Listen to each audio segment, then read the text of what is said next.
Hello. Uptown Swing? Level 2 tempo. Yeah, that's right. This is Val. I'm Brian.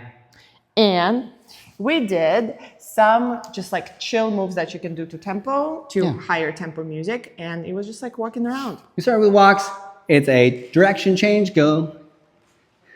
Direction change. Hey, hey, hey. Those rock steps or the quick quicks are changes of direction. You can do as many as you want.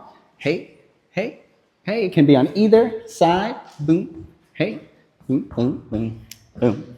Yeah, we really talked about how followers, you don't want to like guess it or try to see when it happens, but feel it. And sometimes there will be a little bit of a lag, not in rhythm necessarily. You still want to step on beat and you're listening to the music. But if there is a little bit of like a lag in how you follow it, that's what happens to me too. Yeah. And then we talked a little bit about jockeying together to find the beat. Agree on the tempo of the song before you try to dance. Yeah. So just a little tap, hey, boom, hey, boom, hey. And then you can start swinging out or dancing, whatever you want to dance. We worked on swing outs a little bit. We talked about the beginning of the swing out, the 3 and 4 leaders not letting yourselves get pulled over and followers continuing in the direction. Yeah, we talked about how you don't want to be kind of running around as this like hook. You want to continue followers and be caught and redirected. Even to fast tempo, this actually helps, doesn't hurt. That's right. That's what we did. We'll see you next week.